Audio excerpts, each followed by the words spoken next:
ક્રમાંક નંબર 12 માં માનનીય મુખ્યમંત્રી શ્રીને મેં એક પ્રશ્ન પૂછ્યો હતો ગૃહના મારફત કે મારા મત વિસ્તાર બોટાદમાં બોટાદથી તુરખા, બોટાદથી લાઠીદળ અને કેરિયાનો ઢાળ વિવિધ 48 જેટલા રોડોનું જે કામ કરવામાં આવ્યું છે તેમાં ગેરરીતિ જણાય છે તો રાજ્ય સરકારે કે માર્ગ અને મકાન વિભાગે આની ઉપર કોઈ કાર્યવાહી કરી છે કે કેમ,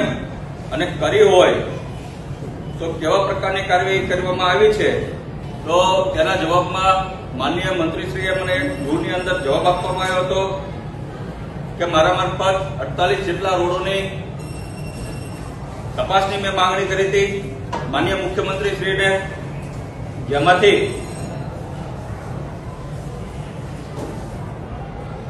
મુખ્ય સચિવ રોડ અને મકાનના માનનીય A.K. પટેલ સાહેબ દ્વારા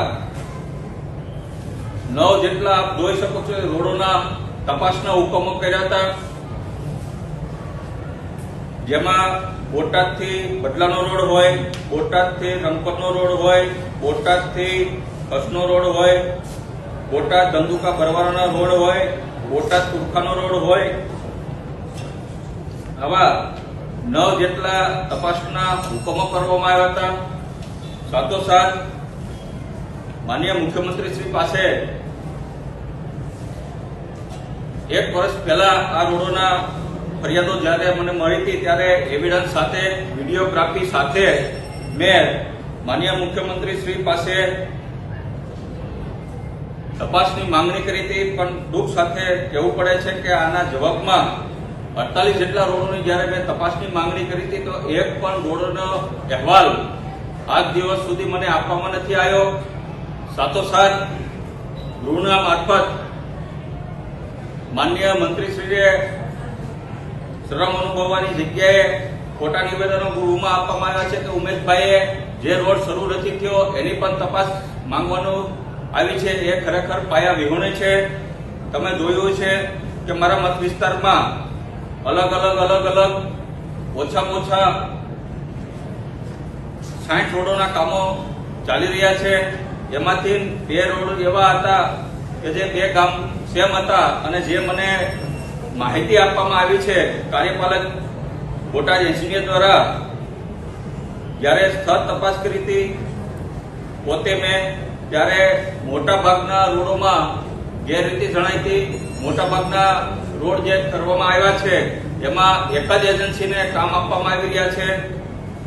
જે ભાજપનો પોતે હોદ્દેદાર છે. ઓછામાં ઓછા 100 કરોડથી વધુના કામો છેલ્લા 2 વર્ષની અંદર ભવાની કન્સ્ટ્રક્શનને જ આપવામાં આવ્યા છે. સાથોસાથ ખૂબ જ હલકી ગુણવત્તાના રોડ બનાવવામાં આવી રહ્યા છે, ત્યારે એનું મારી રૂબરૂમાં એક પણ રોડની તપાસ કરવામાં નથી આવી, મારી રૂબરૂમાં એક પણ રોડના સેમ્પલ લેવામાં નથી આવ્યા, અને પ્રાઇવેટ લેબમાં સેમ્પલ મોકલી અને બધા જ રોડોના કામોને ટેન્ડર મુજબ ગણાવી અને ખૂબ મોટો ભ્રષ્ટાચાર આદરવામાં આવ્યો છે. એટલે કે આજે મીડિયાના મારફત માનનીય મંત્રીશ્રીને ફરીથી વિનંતી કરવા માંગુ છું, જો મારી સાથે મારા મત વિસ્તાર બોટાદમાં જે રોડો બન્યા છે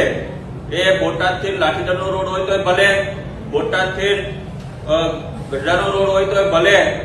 ટોટલ 150 કરોડ કરતા વધારે રોડો જે અત્યારે બની રહ્યા છે તેમાં મારી રૂબરૂમાં જ તે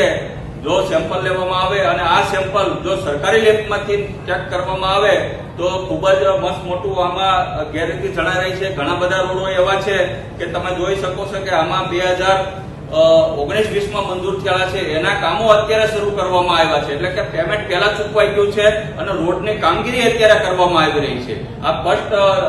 અધિકારીએ મને આ માહિતી આપી છે, તમે જોઈ શકો છો. એટલે કે ઘણા બધા રોડો એવા છે કે જે ભાજપના કોર્પોરેટર દ્વારા કે